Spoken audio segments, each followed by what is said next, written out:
sotiemme veteraanit, arvoisat tilaisuuden juhlapuhuja, kutsuvieraat, hyvä yleisö. 60-luvun puolivälin tieno oli vilkasta veteraanijärjestöjen perustamisen aikaa. Olemme saaneet muun muassa lehdistä seurata useiden paikkakuntien veteraanijärjestöjen 50-vuotisjuhlia. Peräseinäjoen sotaveteraanijärjestö, yhdistys, kuuluu tähän sarjaan. Yhdistys on perustettu 22. päivä helmikuuta 1966. Eli olemme jo 60. Silloinhan se täytti siis 50 vuotta. Naisjaosto perustettiin 5 vuotta myöhemmin, heinäkuun 7. päivänä 1971. Ja sen vuosipäivä on siis 45. nyt tänä vuonna.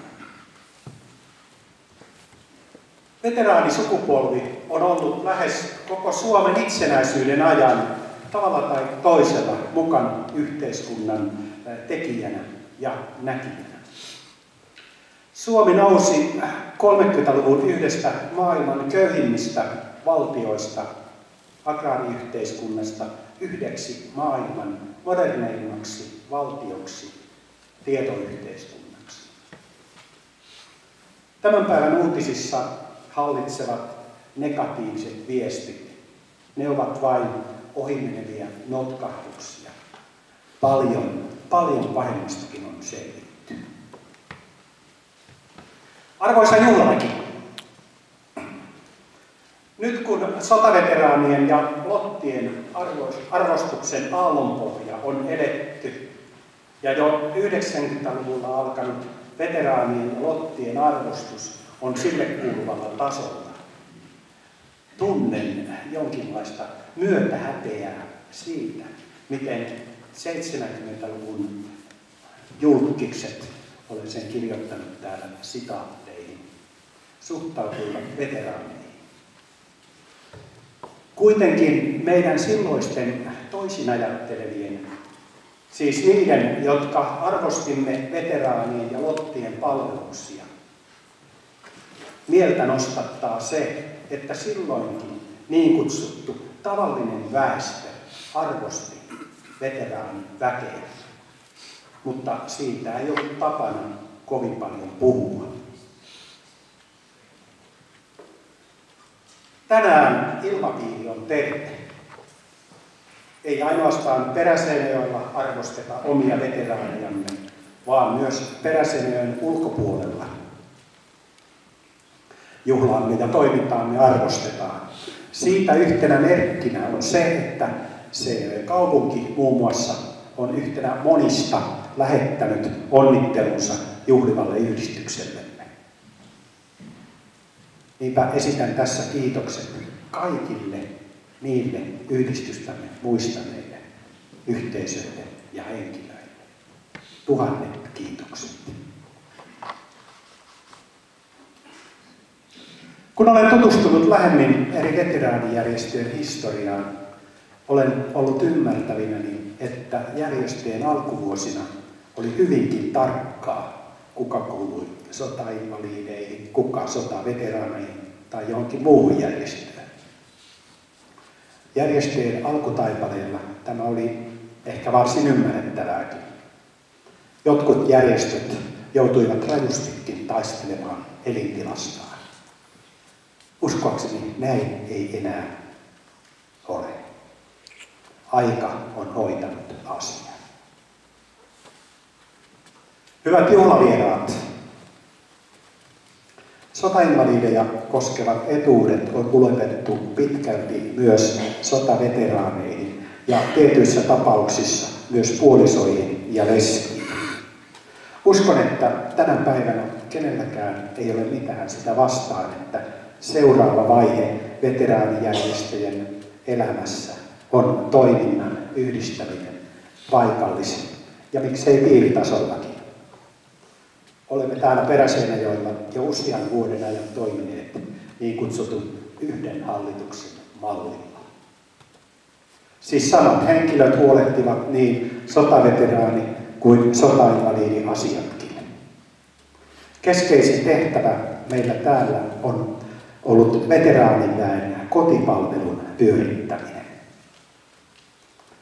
Meidän nuorempien tehtävänä on pitää pyörät pyörimässä niin, että jokaisen veteraanin vanhuudenpäivät on turvattu ja että jokainen veteraani voi ilman välitöntä toimeentulohuolta arvokkaasti ikääntyä ja asua kotonaan niin pitkään kuin se aina mahdollista.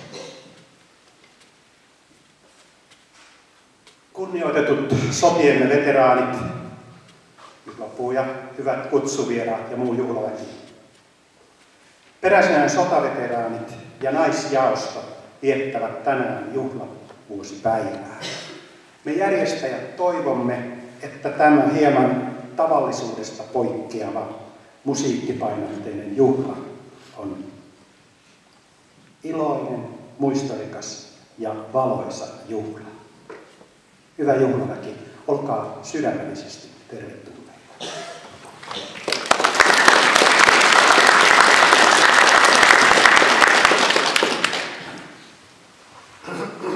Seppelpartio, ottakaa paikkanne käsketyssä kohdassa.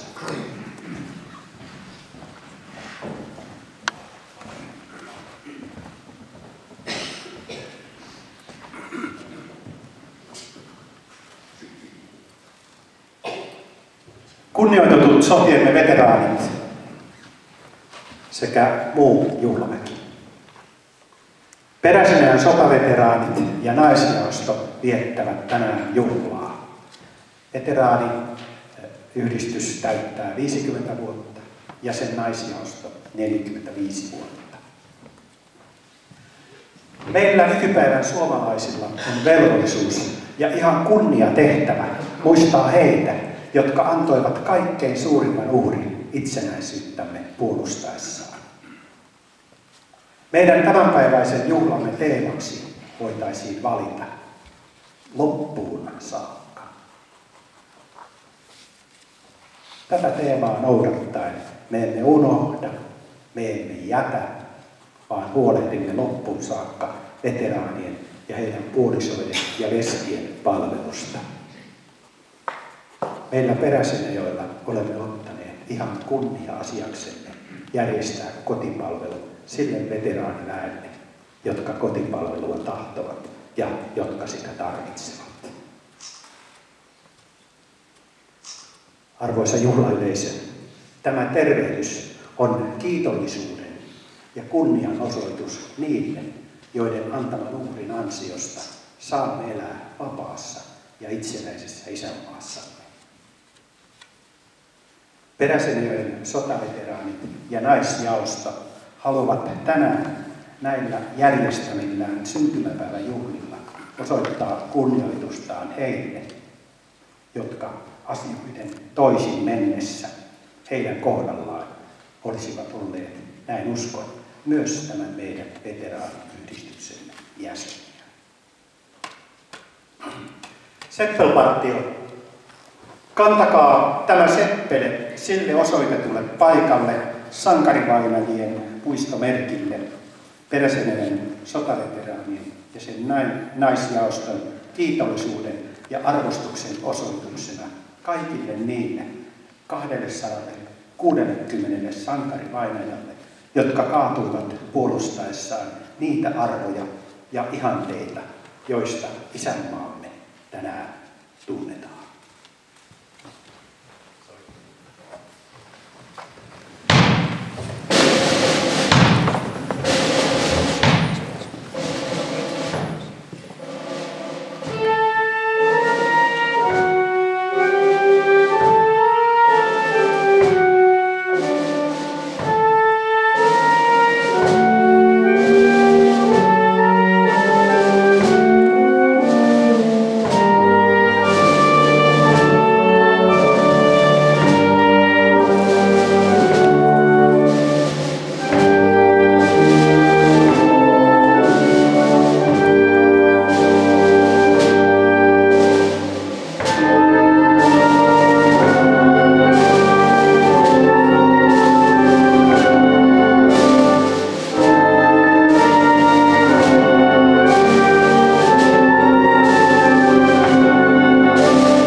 Niin mainitsin tuossa tervetulopuheessani jo, että varsin musiikkipainotteinen on tämä tilaisuus.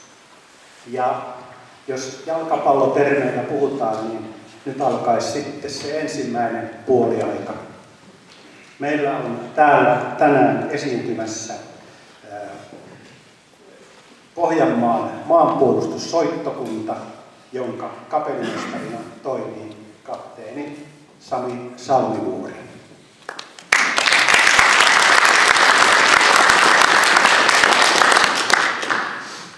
Maanpuolustussoittokunta, olkaa hyvä.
arvoisa juhlayleisö, Pohjanmaan maanpuolustustoimikunta onnittelee 50-vuotiasta yhdistystä ja näin konsertin omaisissa muodossa palvelee tätä ajatusta. Aloitimme entisen sotilassoittajan, nyt jo eläköityneen Timo Forsströmin kappaleella Castle Park, Linnanpuisto, marssi, ja jatkamme seuraavaksi. Soitamme siis tämmöistä isänmaallista musiikkia, vähän rentsakkaa marssia ja ehkä pikkusen köykäisempääkin, että laidasta laitaan.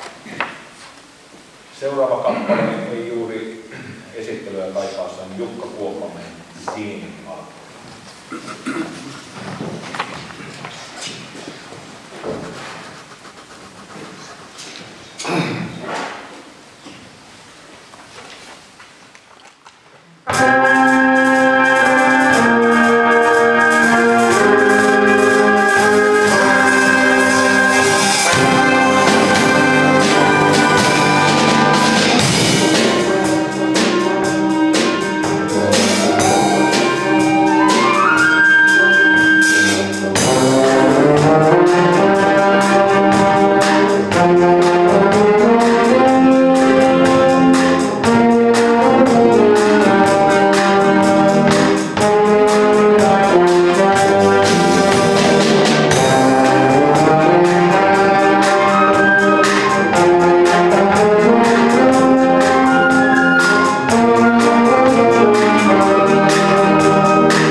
Seuraavaksi mennään sota-ajan musiikkiin varsinaisesti. Siellä on Iso Iitaa ja Peltanpajärven jäät ja kaikki nämä herkut samassa Sikermässä. Tämä Sikermään on aikanaan edesmennyt puolustusvoimaan ylikapellimestari musiikki- ja restiluutnantti Teuvo Laine sovittanut yhdeksi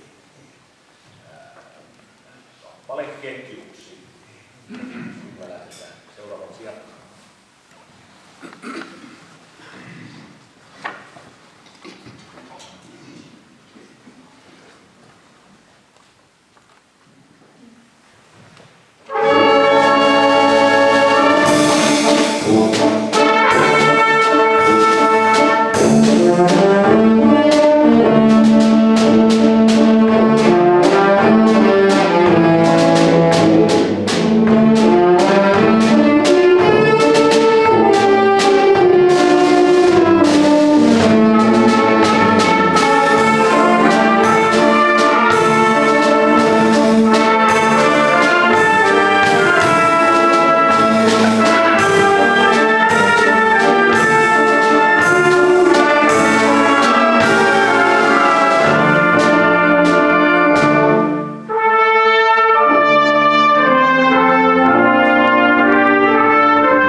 keveämpiin tunnelmiin. Mun mielestä tämä seuraava kappale kuvaa hyvin tätä nuorekasta keski-ikäistä 50-vuotiaista yhdistystä.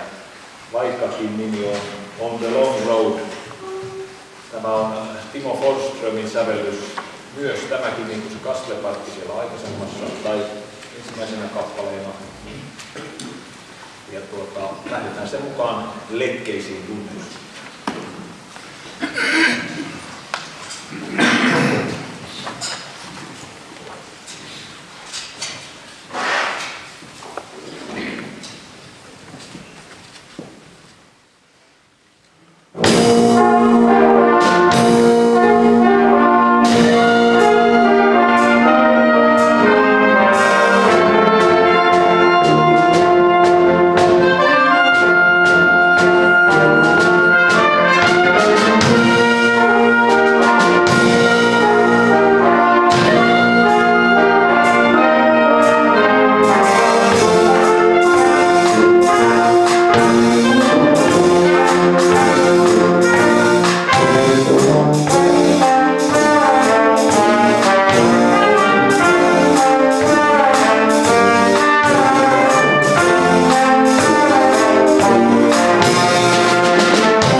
kansansävelmän. Tämän on sovittanut Teuvo Laine ja se on varmaankin kaikille tuttu Karjalan kunta.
Sitten yksi kappale vielä tälle ensimmäiselle puoliajalle ja katson, että se on syytä päättää arvokkaasti.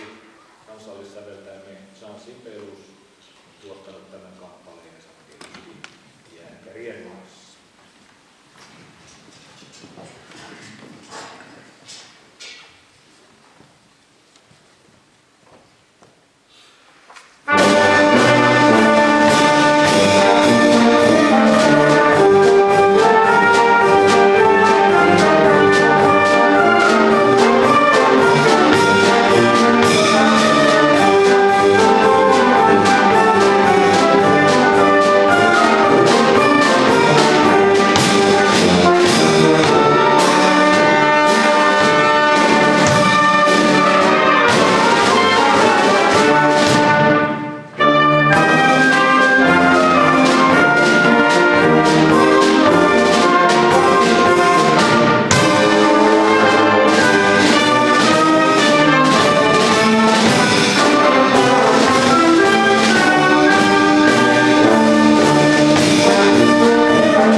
kuulijayleisö, päästämme soittokunnan vähän hengähtämään ja levähtämään sitä toista kuuliaikaa varten.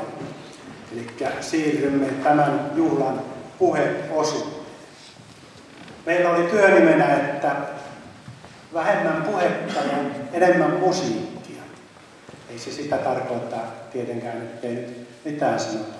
Meillä on kuitenkin tehty pieniä yhdistelyjä, ehkä vähän väkivaltaisestikin, mutta päätoimittaja Matti Käkelä lupasi pitää juhlapuheen, ja kun hän on kirjoittanut myös historiikin Peräseinäjoen sotaveteraanien toiminnasta, niin, joka muuten sanalla sanoen on tänään täällä jaossa, niin päätimme yhdistää nämä asiat. Ja niinpä siirrymme sitten juhlapuheeseen ja historiikkiin. Päätoimittaja Matti Käkelä, ole hyvä.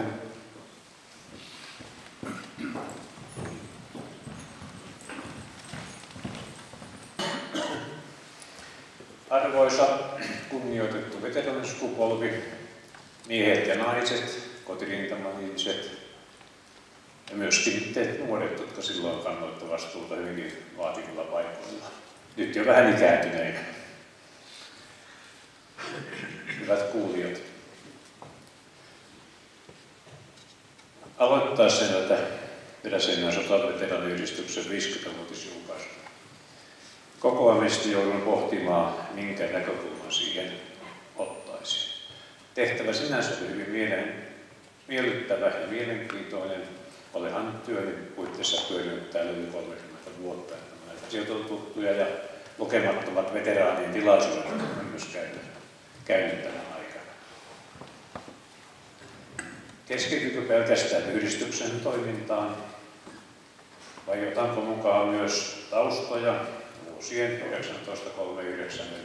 1939–1945 tapahtumista? Päädyin molempiin. Tämä niin sanottu juhlapuheosuus tässä alussa käsittelee tätä sota-ajan ja sen jälkeisen ajan tapahtumia ja sitten toinen osa enemmän historiikkia.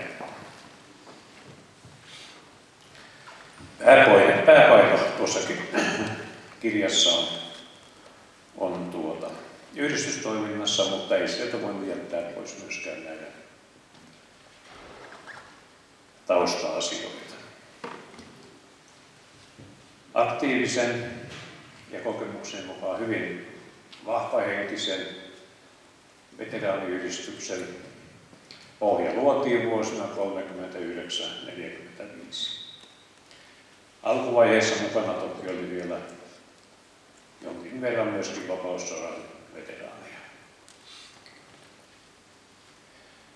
Peräseinäjoki kantoi noissa 1939–1945 sodissa poikkeuksellisenkin raskaan uurin.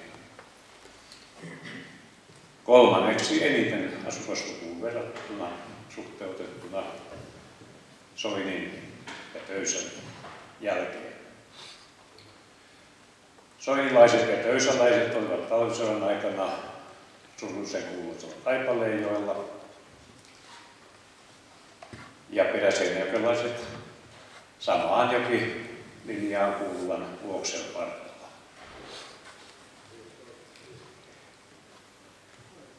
Eri paikkakuntien menetyksiä, nimenomaan suhteellisia menetyksiä, ajateltaessa on muistettava silloinen puolustusvoimien joukkojen kokoamisjärjestelmä. Joukot koottiin paikkakuntakohtaisesti, missä oli erittäin paljon hyvää. Naapurit naapurin kanssa, veljekset veljesken kanssa kantoivat vastuuta toisistaan. Mutta siinä oli myöskin se huono puoli, että kun joukko-osasta joutui todella tiukkaan paikkaan, niin se koetteli yhtä paikkakuntaa erittäin voimakkaasti. Jos ajatellaan tätä Pohjanmaata, esimerkiksi nurmalaisilla Häyräpää, ylistarvalaisilla Särkisyviä, jalasjärveläisillä Kitee, peräseinäjokelaisilla Vuosalmi ja niin edelleen. Lähes jokaisella paikkakunnalla on omat raskaat kokemuksensa. Niin sanotut tykistöpaikkakunnat selvityvät tässä suhteessa vähemmällä, niin kuin tykistö näissä sodissa selviää. Eniten kärsivät jalkaväkipaikkakunnat, joista Peräseinäjoki oli tyypillisesti yksi esimerkki. Lopumääräisesti tietysti muutamat isommat pitäjät kantoivat vielä paljon raskaamman taakan. Esimerkiksi Jelasjärvellä on riste- ja sankarihautausmaalla 2 kertaa enemmän kuin täällä, mutta suhteessa väki jonkun verran vähemmän. Aselaji yksistään ei kuitenkaan ratkaisu sitä, miten jonkun paikkakunnan reserviläiset, nimenomaan reserviläiset, jotka olivat yhtenä joukkona jossakin myöhemmin mukaan tulleet asevelvollisethan hajaantuivat eri joukko-osastoihin pääsääntöisesti. Minkälaisia menetyksiä heille tuli? Suomalaiset rakensivat puolustusvoimien ryhmityksen niiden arvioiden mukaan, miten ennakoitiin Puna-armeijan mihinkin painopisteitä kohdistaa. Vihollinen sitten osaltaan ratkaisi se, olivatko painopistealueet samoja, mitä suomalaiset arvioivat, ja myöskin sen, miten nämä tappiot minkin kohdistuvat. Peräseinäjoen reserviläiset sijoittuvat talvisodan alussa Kiviniemen lohkolle Tuoksen rannalle, joka oli yksi sen jokiryppään hiljaisempia ja rauhallisempia alueita. Muutaman alkupäivän jälkeen siellä ei juurikaan taistella. Ja tappiot jäivät hyvinkin pieniksi. Ensimmäisen 3 kuukauden aikana Peräseinäjoen reserviläisiä kaatui Kiviniemessä vain 4. Eli todella pieni määrä siihen nähden, mitä myöhemmin sitten tapahtui. Tämä tilanne muuttui dramaattisesti maaliskuun viimeisen 2 viikon aikana, kun Puna-armeija väellä ja voimalla pyrki läpi Äyräpään Vuosaaren alueella.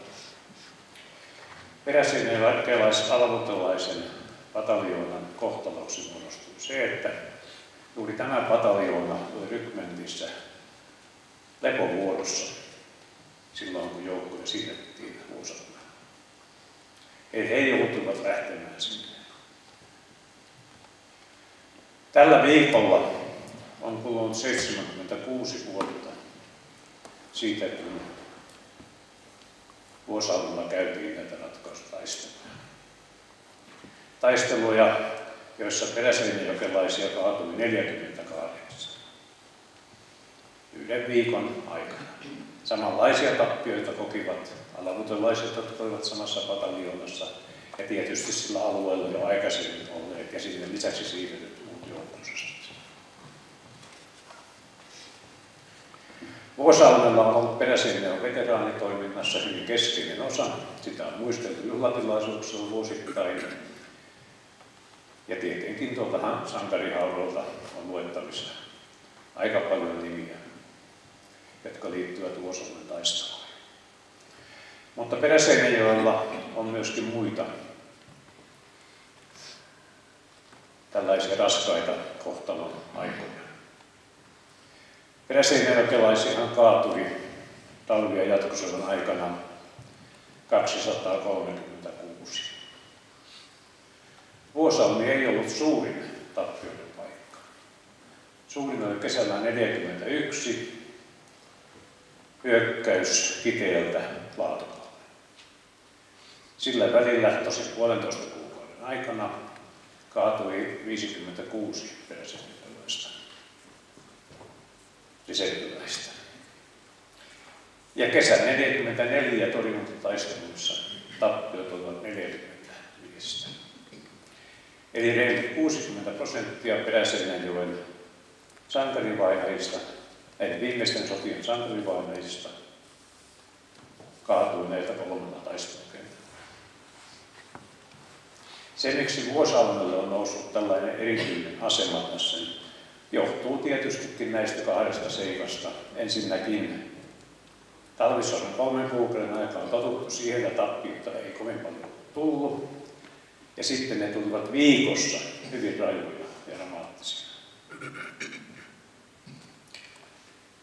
Kesällä 1941 ja kesällä 1944 kuitenkin näitä menetyksiä tuli pidemmällä aikajaksolla ja pitkin sotia oli kuitenkin jonkun verran kaatuneita rintamilla, myöskin Peräselän miehiä. Kaikkiaan talvi- ja jatkosodassa kaatui tuo 236 Peräselän vastatilasta.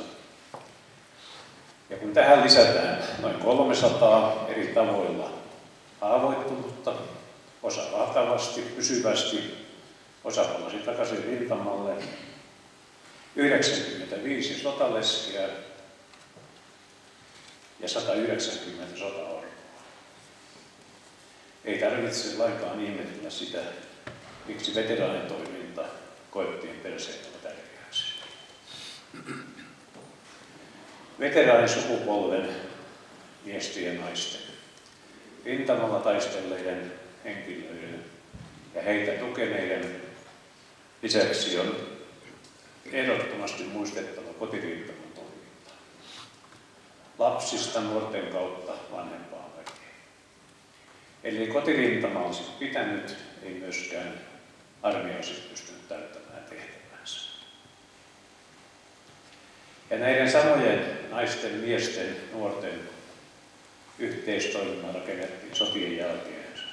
Puheenjohtajalle muistutti, että olemme saaneet tällä häiriössä maailman kärkivaltioissa. Ja tämän rakensivat alkuvaiheessa hyvin pitkälle juuri samat henkilöt, jotka puolustivat meitä rintamilla ja hoitivat kotirintaman tehtäviä. On suuri häpeä, ellei nykysukupolvet pysty hoitamaan omaa osuuttamme tässä ketjussa. Paljon vaikeammistakin asioista on selvitty jo tänä päivänä olemassa. Ero on vain siinä, että aikanaan kansa oli suhteellisesti yksituumainen. Nyt siitä yksituumaisuudesta ei juuri ole näkyvissä merkkejä. Arvoisat kuulijat, tässä toisessa osassa keskityn tuohon historiikirjaan. Se oli varsin mielenkiintoinen tehdä juuri siitä syystä, että monet asiat olivat ennestään tuttuja. Tuli siellä paljon sellaistakin, mitä mä en ollut tiennyt. Minä en esimerkiksi tiennyt sitä, että 18-vuotiaita peräseinäjokilaisia miehiä vietiin keväällä 1944 Helsinkiin ilmatorjunta joukkoon. En ole koskaan kuullut, että Peräseinäjoen miehet ovat olleet Helsingissä ilmatorjunnassa. Siellä oli kuitenkin jonkinlainen joukko alle tai päälle 18-vuotiaita. Sodan jälkeen pyrittiin koko maassa käynnistämään nopeasti veteraanitoimintaa. Peräseinäjoellekin perustettiin aseveliyhdistys jo joulukuussa 1944. Rintamalta oli pääosa miehistä kotiutunut kuukautta 2 aikaisemmin. Tämän yhdistyksen historia jäi kuitenkin vain vajaan kuukauden mittaiseksi. Aseveljen liitto kiellettiin välirauhassopimuksen perusteella tammikuussa 1945, niin kuin meni monta muutakin järjestöä. Oikeastaan ainut järjestö, joka sai jatkaa toimintaansa, oli talvisodan jälkeen perustettu sotainvalidien veljesliitto. Sen toimintaa ei keskeytetty. Tämän sodan jälkeen oli 2 vuosikymmenen hiljaisuus. Erilaisia veteraaniin liittyviä yhdistyksiä perustettiin, esimerkiksi rintamamiesten maahankintayhdistyksiä ja vastaavia, mutta varsinaiset veteraaniyhdistykset perustettiin ensimmäinen 1964. Liitto seuraavana vuonna, samoin kuin Etelä-Pohjanmaan piiri ja Peräseinäjoen yhdistys helmikuussa 1966. Tämä yhdistys ei kuitenkaan oikein saanut tulta purjeisiin. Osa syynä varmasti on se, että silloin aktiiviset veteraanit, 40-50-vuotiaat, olivat kyynärpäitään myöden mukana työelämässä ja toisekseen hyvin monet heistä olivat kantamassa vastuuta kunnan toiminnassa, erilaisten järjestöjen toiminnassa. Aika ei välttämättä oikein. Tämä uusi yritys tehtiin 2,5 vuotta myöhemmin ja sitten lähdettiinkin vauhdilla liikkeelle. Seuraavien reilun 3 vuosikymmenen aikana Peräseinäjoen veteraaniyhdistys toimi erittäin vilkkaasti ja aktiivisesti. Tämän vuosituhannen puolella kyse on ollut enemmänkin jäähdyttelystä ja ennen muuta perinteen tallentamisesta ja säilyttämisestä. Veteraanisukupolvi on siirtänyt tehtävät nuoremmille. Viimeinen veteraaninjäsen jäi yhdistyksen hallituksesta pois 2 vuotta sitten. Ja viimeinen puheenjohtaja hoiti tehtävää, veteraanipuheenjohtaja hoiti tehtävää vuosina 2002-2003. Sen jälkeen nuoremmat kantaneet vastuuta.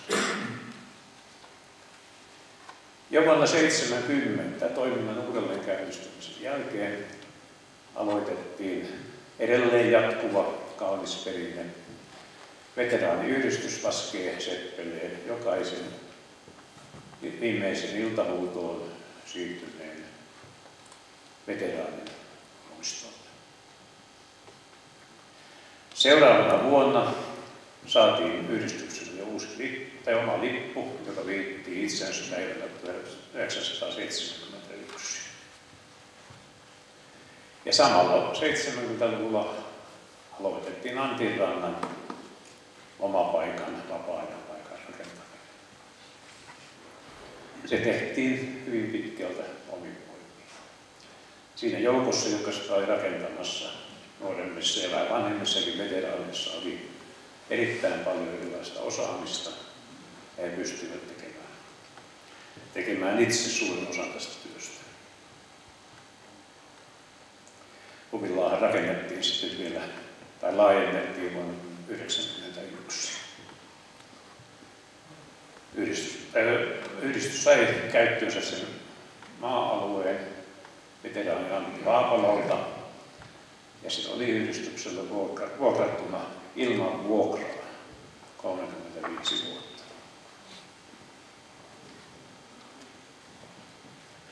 Yksi veteraanitoiminnan keskeisiä tavoitteita alusta lähtien oli kuntoutuksen järjestäminen. Mutta se oli aika vaikeaa. Yhdistys koitti sitä hoitaa ja piiri omalta osaltansa.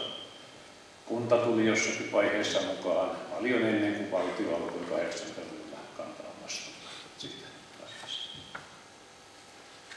Sitten se vähitellen siirtyi valtion hoitoon, mutta edelleenkin pitkään esimerkiksi Peräseinäjoen veteraaniyhdistys kantoi vastuuta myöskin kuntoutuksesta osaltaan. Puheenjohtaja puhui tästä kotipalveluasiasta, joka on sekin jo toiminut 15-20 vuotta ja jatkunee hänen sanojaan lainaten loppuun saakka. Veteraanisukupolvi joutui melkoisen arvostelun kohteeksi 70-luvulla ja niinä vuosina. Ja moni veteraani joutui lähtemään viimeisen iltahuutoon saamatta koskaan julkista tunnustusta. Vuonna 1987 heidän kunniansa pelastettiin, jos siinä mitään pelastamista oli, tuskinpa. Ainakin oman ajattelun mukaan ei yhtään mitään, päinvastoin. Silloin julkistettiin tai käynnistettiin kansallinen veteraanipäivä 27.4.87. Lapin sodan päättymisen 42-vuotispäivänä. Myöhään se tunnustus tuli, mutta tuli kuitenkin. Suuri osa veteraaneista vielä pääsi siitä nauttimaan.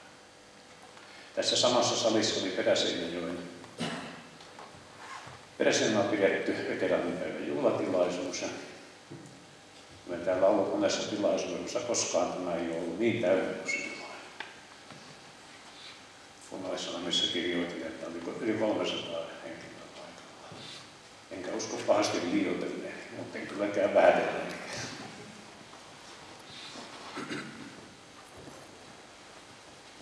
Jo vuonna 1971 veteraaniyhdistyksen yhteyteen perustettiin naisjausto. Eräät naiset olivat jo sitä ennen olleet mukana tukemassa veteraanitoimintaa, mutta jaosto perustettiin tuolloin. Sitä ei rekisteröity omaksi yhdistyksekseen, vaan se on koko ajan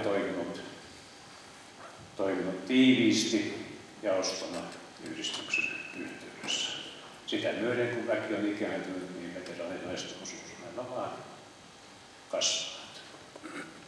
He ovat keskimäärin olleet nuorempia, mahdollisesti virkeämpiäkin ja pystyneet hoitamaan sitä tehtävää hyvinkin edelleen. Ei liene liioiteltua sanoa, että veteraaninaiset ovat viimeisinä vuosikymmeninä hyvin pitkälle vastanneet yhdistyksen toiminnasta miesten rinnalla. Heidänkin joukkonsa on nuorentunut. Nyt tyttäret ovat tulleet äitiensä tilalle siihen työhön. Yhdistyksen lippua on pidetty korkealla myöskin heidän toimestaan. Tämän vuoden alussa Peräseinäjoella oli elossa 12 sotaveteraania, joista yksi on sotainvaliidi ja 3 lottaa. Veteraaninaisten toiminnassa on mukana noin 30 naista. Jo aiemmin totesin, että veteraanien rinnalla on muistettava kotirintamalla tehty työ, lapset ja vanhukset. Toki ei kaikki ollut vanhuksia, tai rintamaltahan kotiutettiin 40-vuotiaat miehetkin jo sitten kotirintamaan töihin varsin nopeasti. Ja he ovat allekin osaltaan voivat tällaiset olemassa tehtäviä.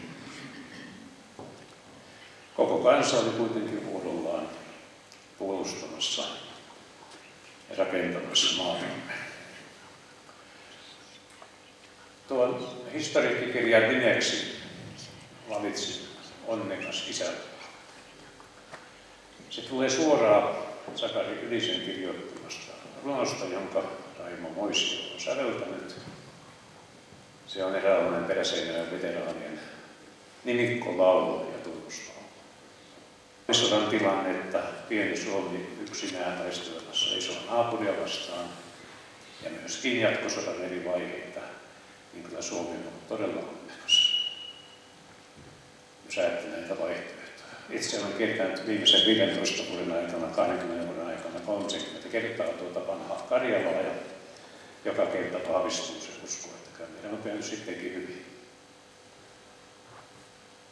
Jos sitä nyt on koskaan epäilytkään. Luovutan historiikin teidän luettavaksi, niin kuin puheenjohtaja opaa, niin se on ilmeisesti kaikille täällä oleville jaossa. Vai lupasiko liikaa? Et lupa. Kiitoksia.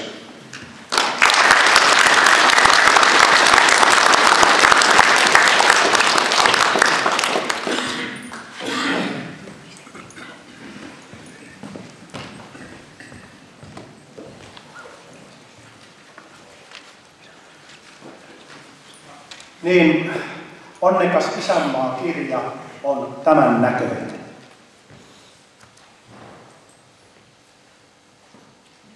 Haluan kiittää Matti Käkelää vielä kerran tästä. Olen sen lukenut ja kyllä se kannattaa lukea. Meillä on täällä näitä toista sataa kirjaa ja tämän tilaisuuden loputtua se on kaikille ihan maksutta jaossa. Mutta sanonpa nyt jo tässä vaiheessa, että täällä on sellainen pieni kirje etukannen alla, että Jos vapaaehtoisesti haluaa siitä jotain tilille laittaa, niin se otetaan kiitollisuudella vastaan. Mutta se on vapaaehtoinen.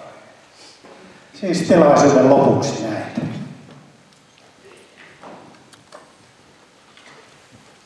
Siirrymme tähän toiseen puheasiaan, eli tänne on merkitty huomionosoitukset. Ja pyydän tänne myös yhdistyksen sihteeri Simo Simppalan.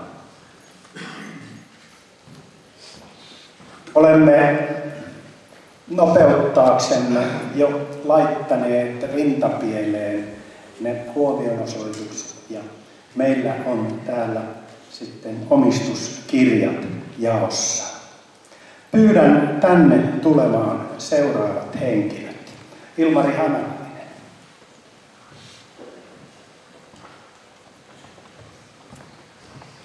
Arno Kiviniemi. Mauno Riihimäki. Ja Tapani Rintala. Ja olin näkevinäni, että Nurmelan rouva on täällä paikalla, näinkö minä oikein? Nimittäin Kalervolle on myös myönnetty, mutta Kalervo on sairastapauksen vuoksi estynyt tulemasta. Ja sopiiko, että pyydän sinut tänne? Päivissä Nurmela. Tämä on juhlava tilaisuus. Toimit kuriirina.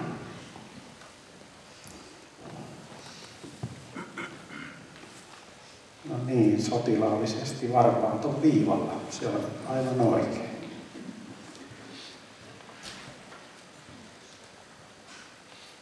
Luen yhden näistä omistuskirjoista. Sinulle, Ilmari Hämäläinen, on myönnetty hopeinen ansiomerkki tunnustuksena ja kiitoksena ansiokkaasta toiminnastasi sotaveteraanien hyväksi. Seinäjoella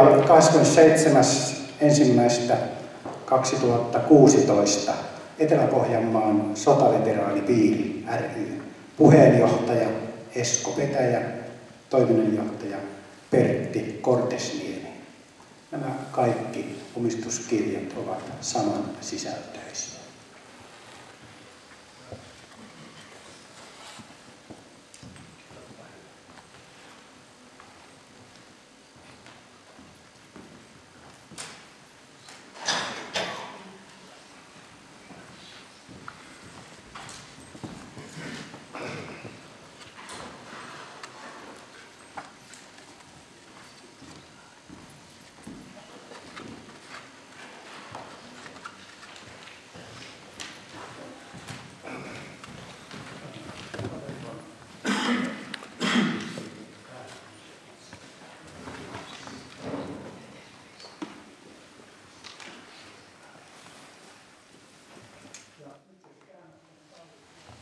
Sotaveteraaniyhdistysten itsenäinen huoltotehtävä vaihe on hiljalleen päättymässä.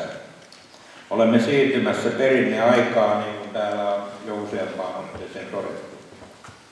Piirimme jäsenmääräkin on pudonnut jo alle 1000 varsinaisen jäsenen. Varsinaisten jäsenten määrällä mitataan aina kaikkia piirissä ja koko valtakunnassa. Sotaveteraaniliitto on yhdessä Tammeleivän Perinneliiton kanssa suunnitellut jo vuosia sotiemme 3945 perinnetyölle verkostoa.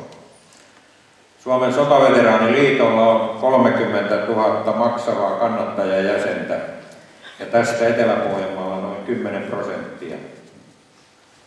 Muut veteraanijärjestöt ovat ilmoittaneet, että heidän toimintansa päättyy 20-luvulla.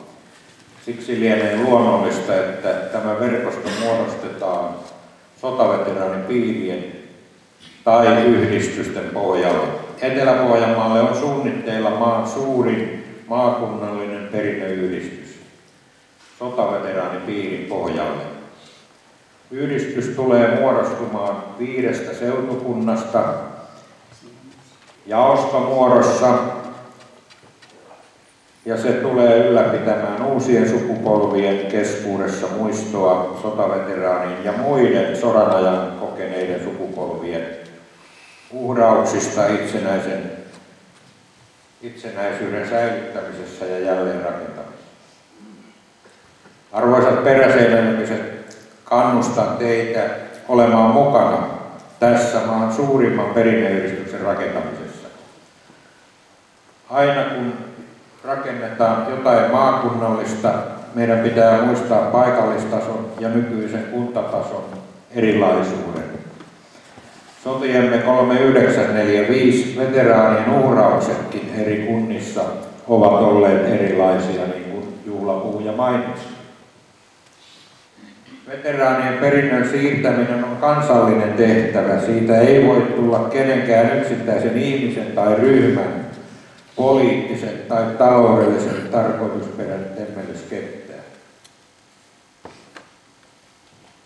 Etelä-Pohjanmaan piirin puolesta onnittelen Peräseinän sotaveteraaniyhdistystä 50-vuotisesta toiminnasta ja naisjaostoa 45 vuodesta. Olette omalta osaltanne auttaneet ja tehneet veteraanisukupolven elämän helpommaksi. Piiri on siirtänyt teidän tilillenne. Summa on symbolinen ja piirin puheenjohtajan päätöksestä se menee kahtia, koska on 2 merkkipäivää ja naiset saavat siitä puolen. Siitä huolimatta pyydän puheenjohtaja vastaanottamaan.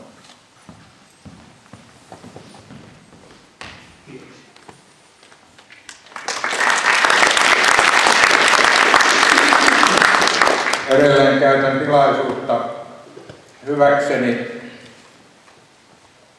Haluan Suomen sotaveteraaniliiton ja Etelä-Pohjanmaan sotaveteraanipiirin nimissä muistaa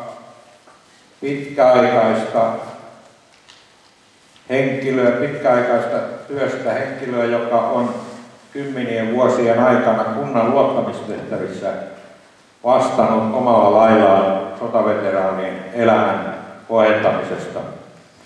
Lisäksi piiri tuntee suurta kiitollisuutta kaikesta siitä, mitä piiri on häneltä saanut, ja nämä yleensä kaikki ilman minkäänlaista korvausta. Pyydän, että Aaro Harjunpää tulee vastaanottamaan tämän standardin.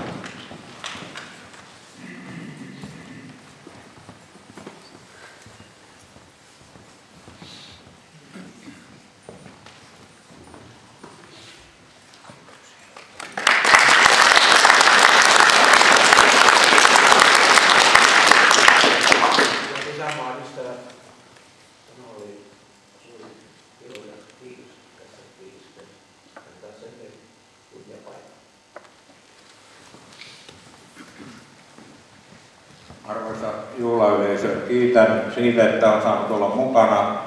Joudun valitettavasti lähtemään seuraavaan tilaisuuteen, eli ilmeisesti minulta jää paras osa täällä näkemättä, mutta niin kuin tiedätte, maailmassa ei koskaan saa kaikkia. Kiitoksia.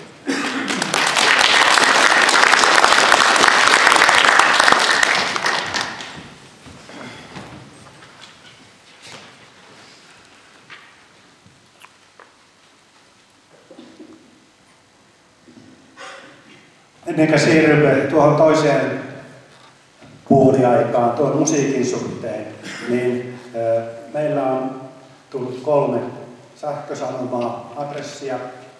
Ensimmäinen Peräseinän Lions Clubin puolesta onnittelemme Peräseinän sotaveteraaneja ja naisjaostoa ja toivotamme teille kaikille aktiivisia ja menestyksellisiä toimintavuosia myös edelleen. Jukka Rajala, presidentti, Antti Mylläri, sihteeri, Lions Club Peräseinäjoki.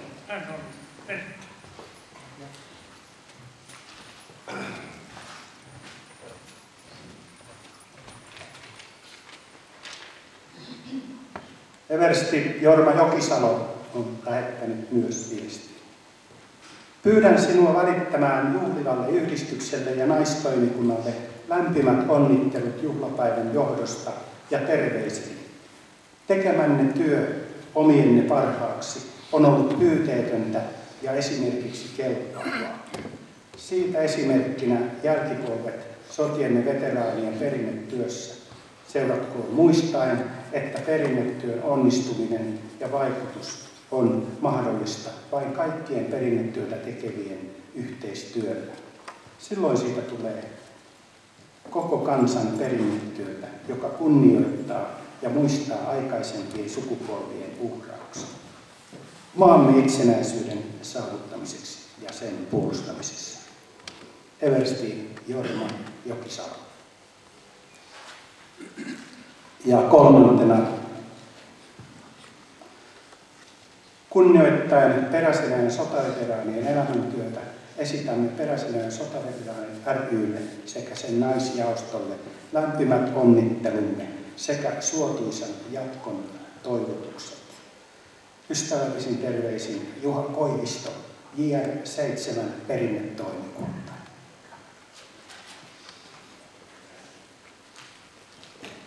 Hyvät kuulijat ja yleisö, siirrymme siihen niin sanottuun toiseen puoliaikaan ja kutsun tänne lauteille seuraavaksi Pohjanmaan sotilassoittokunnan.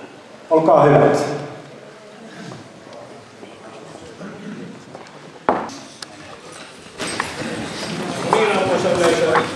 Soittokunta jatkaa seuraavaksi tätä toista puoliaikaa 2 kappaleen verran omaa osuutta ja sitten päästään itse asiaan sen jälkeen.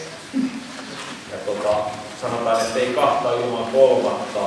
Ja Timo Forsström tässä muutama kappaleen ollut jo esillä ja vielä yksi hänen tuotantoaan. Mutta tangon markkina säveltäjänä menestynyt mies.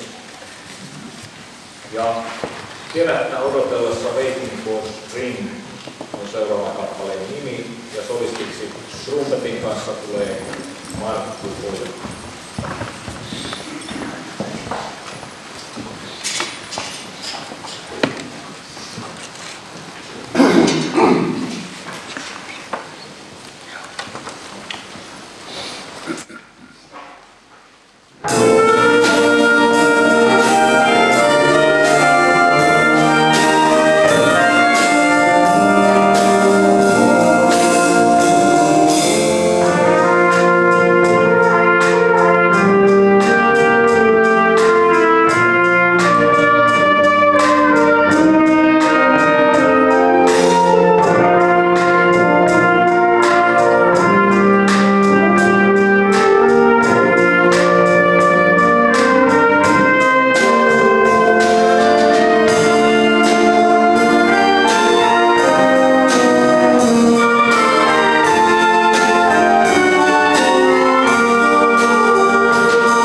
No niin, yksi kappale vielä ennen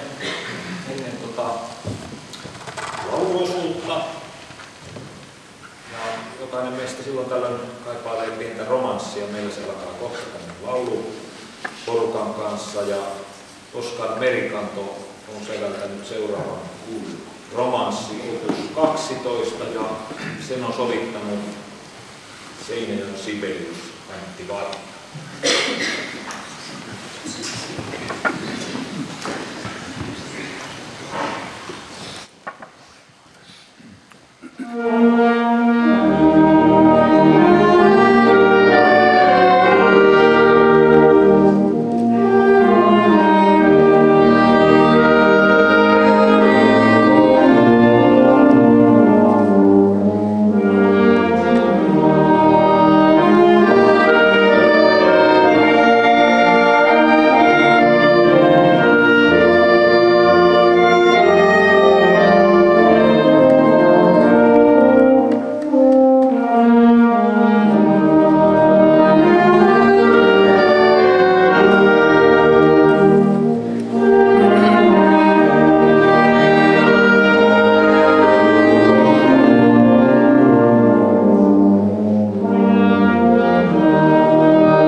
ja siitä nimi Vanhat leijonat. Tämä on oikeastaan ensimmäinen julkinen esiintyminen tällä kokoonpanolla. Mainittakoon tietysti, että tässä on lavalla lähes koko Peräsnäen sotaveteraanien hallitus.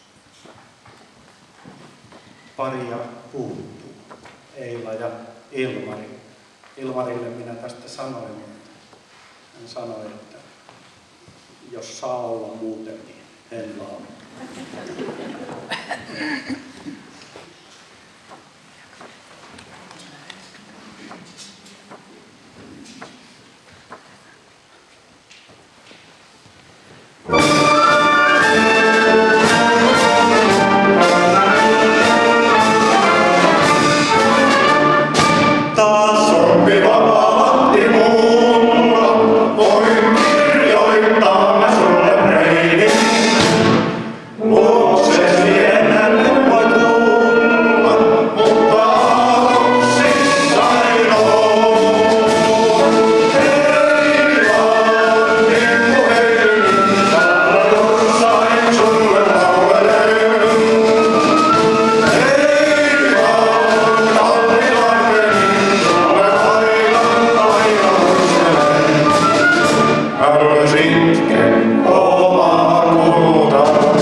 Hyvät kuulijat, se oli Meripojan Breidi.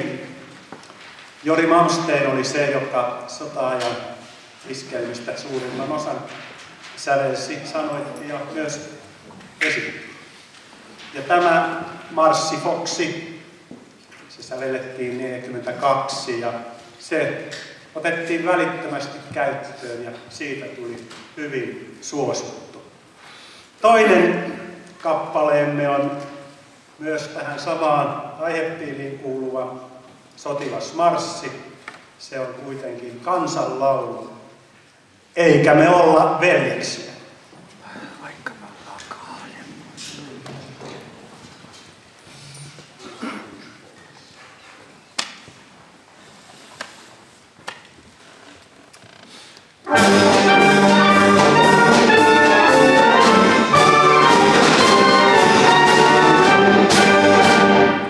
Eikä me olla veljeksiä, vaikka me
Ojalo.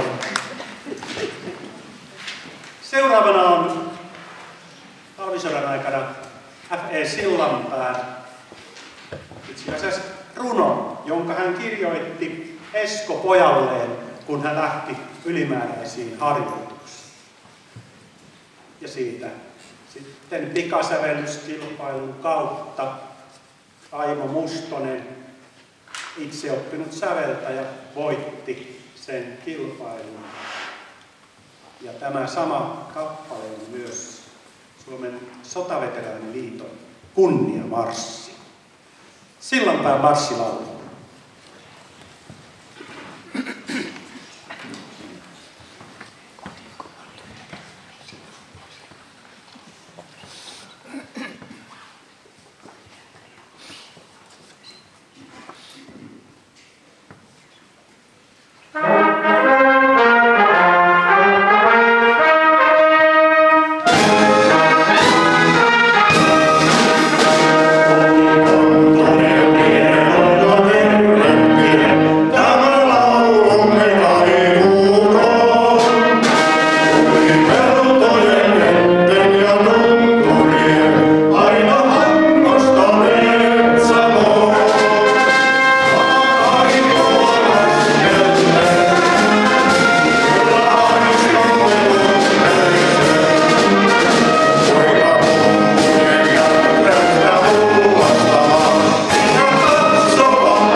Yksi sota-ajan tuottoisimpia, jos ei nyt säveltäjiä, niin ainakin sanoittajia ja esiintyjiä oli Kauko Käyhkö, ammatiltaan rakennusmestari.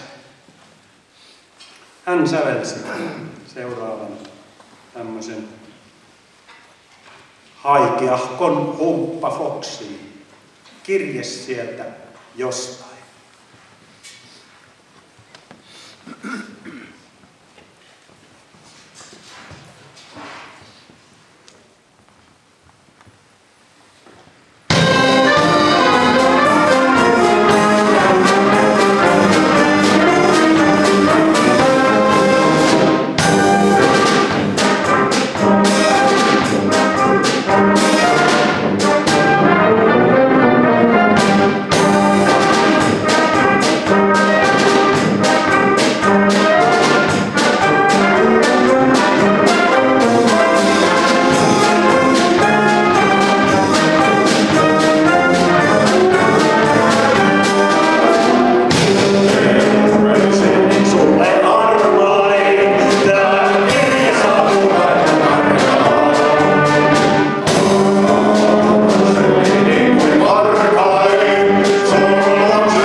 lopuksi, jos aloitimme Jori Malmsteenin sävellyksellä, niin sillä me myös lopetamme.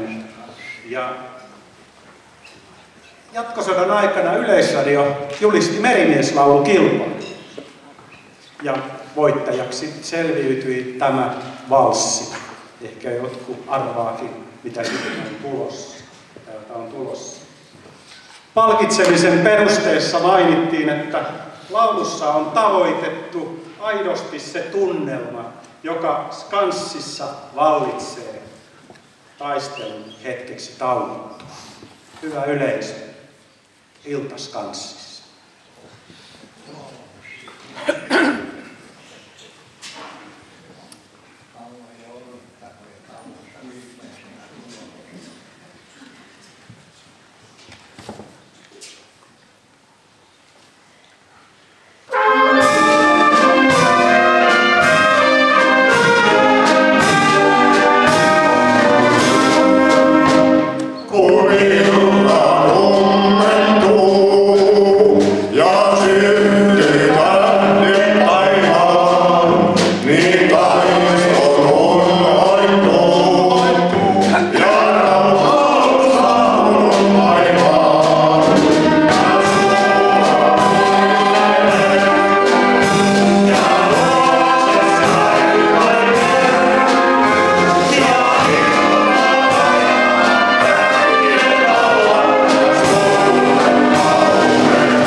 Hyvä juhlayleisö.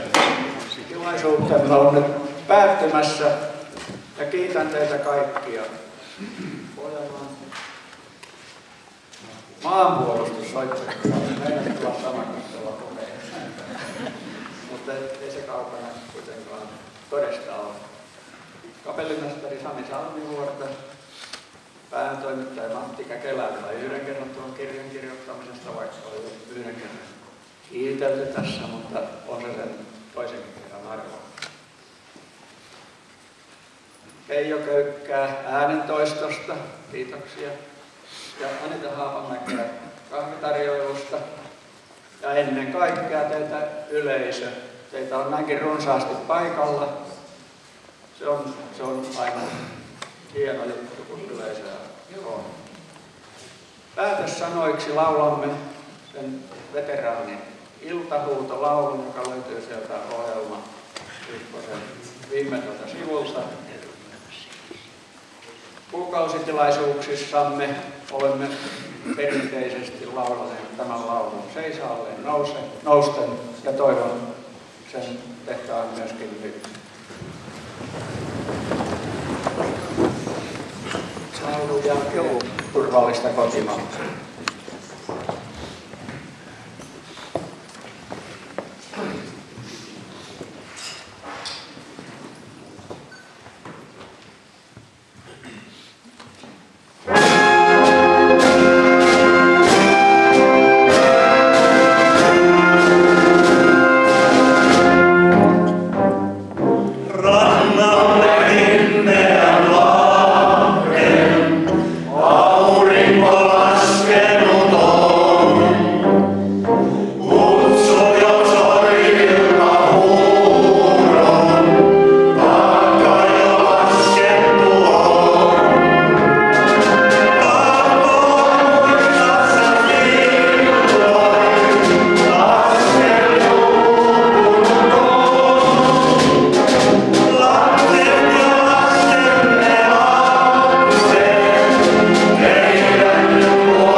Ja sitten täältä kirjojen kautta, olkaa hyvät.